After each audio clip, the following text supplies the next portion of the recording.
Hey guys, and welcome back to my world. Now, I've started playing World of Warcraft again for a bit, and I started feeling quite guilty because I actually do want to make World of Warcraft videos, but I know you guys are kind of following me because of my work with command blocks and so forth. So, I came up with an idea. For each World of Warcraft video I put out, I will put up a corresponding Minecraft video that deals with that particular World of Warcraft episode. So if it's, I don't know, if I have a conversation with somebody and it sparks something or an idea, I'll make it in Minecraft. Or in this case, I'm going to be following the quest system. So the first few quests in the actual game, I'm going to be recreating in Minecraft using vanilla command blocks and so forth.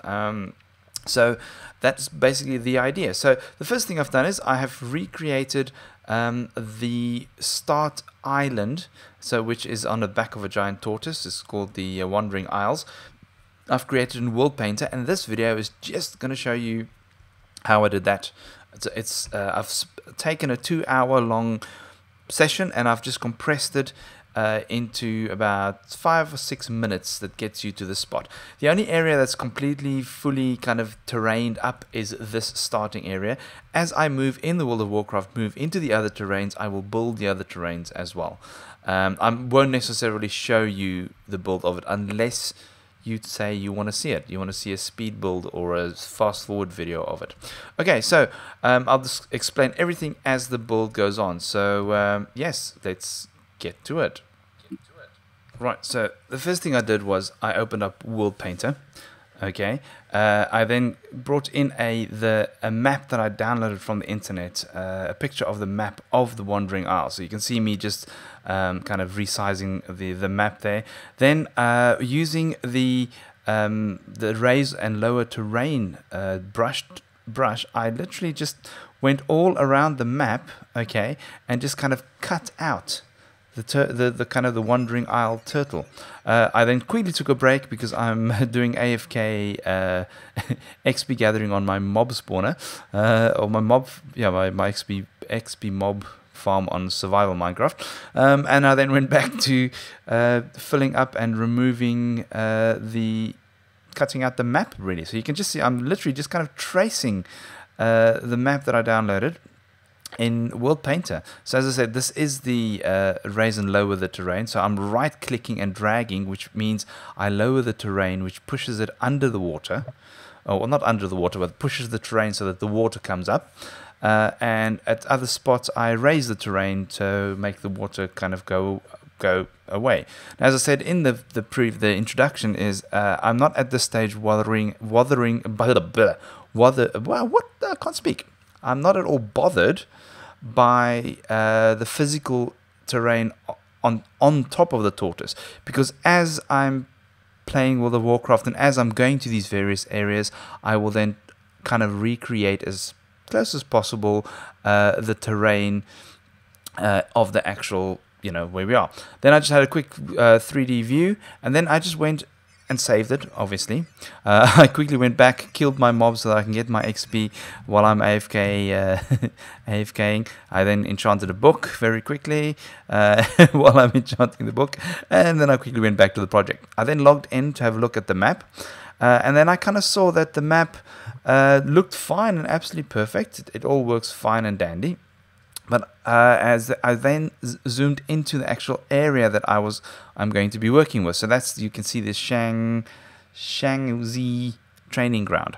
I then just used the various mountain and peaks and the various tools to actually create a rough area or rough various layers of the actual mountains. So there you can see I then removed the map so that I can actually have a look, and then I just fine-tuned it by adding mountains, smoothing the mountains, flattening them, and just kind of in general just getting it all shaped up to be roughly looking like it looks in the game. Now this doesn't really look a lot like it looks in game, because as I said before, this is Minecraft. I mean, it is, and I'm not too particular about getting this 100% perfect. I just want you to look at it and go, oh, okay, this reminds me of that.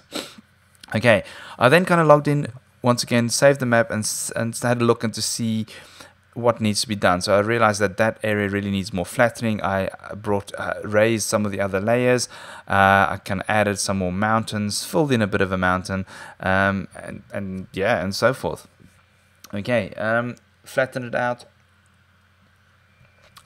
Always look at the 3D image. The 3D image is a good indicator of what it kind of will look like. Okay, I then went back into game, and it all kind of looked fine. Yeah, it all kind of looked. So I just went onto Planet Minecraft, found an excellent builder. Okay, his name. Let me just quickly see if I can find his name. His name is JSWizzy84. Okay, he's a level 50 Grandmaster Architect on Planet Minecraft. The link, by the way, is in the description below. I then just used MC Edit. First of all, I found the pagoda that I liked, used MC Edit, and placed it into the world onto the world. And then just went inside and just very, very roughly looked at the dimensions to make sure that it is actually the right size for what I wanted it to be. I then imported that particular map because I realized that I do need to add some more details. Now you'll see there's this black cross on there. Now that area is locked. So even though when I save the map, that area won't be touched. So I'm kind of safe with doing that. I then just added some stone, as you can see in my 3D map on the side. Just added some stone so that I can actually, it looks a bit more, natural. I then also added gravel paths. So, and I'll get to that in a moment. There we go. So then I added some kind of a bit of a gravel path just to show you, this is a training ground after all. So this is where, people work and fight. I then also added soil that won't grow grass, so it'll never grow grass. It'll just look at this barren fighting style type of training ground. So there we go. And yeah, that's really the first part of it. So that's the pagoda. I did go along and then kind of build walls as well. And I'm gonna build a bit more, add a bit more features offline, so that when we get to the first tutorial on this, which is I think is going to be class selection. I need to see. I think it'll be class selection, which will kind of use something like that pagoda for the class selection. Okay, then I just decided what time of day is going to suit the map the best, and I really like that kind of the dusk look. Right, so this is it. We're back in. So as I said, this is it. The credits for this map is going to be for this pagoda is in the description. Once the map is finished, there will also be a towel roll that if you click on it, it'll say the person's name, and if you click on it, it'll take them to the YouTube channel. Unfortunately, I don't know this person's YouTube channel as of yet, but I'm sure he'll come back to me and say hi and so forth. Cool, guys. I do hope you kind of like the idea of what I'm doing. I mean, I think it's a kind of a cool thing. So I'm very, very excited to do the first few quests or build the first few quests in the game, because it kind of it's in a weird way it's kind of the daddy of them all, this World of Warcraft. Yeah, I also just by the by I also have oh, I see this happened. I also have an actual tutorial, not a tutorial as such, but a walkthrough of the features of World Painter. So I mean, I have uploaded it. I haven't actually released it yet because I just felt that the map that I made on there was just to show you guys what is possible, and it actually kind of looks horrific, and I don't want you guys to think that that is the kind of maps that I build when I use World Painter. I've used World Painter for pretty much most of my maps and my tutorial worlds that like the Predator map and any of the other worlds that you've seen so far would have used World Painter in some way, shape or form. Okay, guys, thank you very much for watching, and as always, I will check you all later.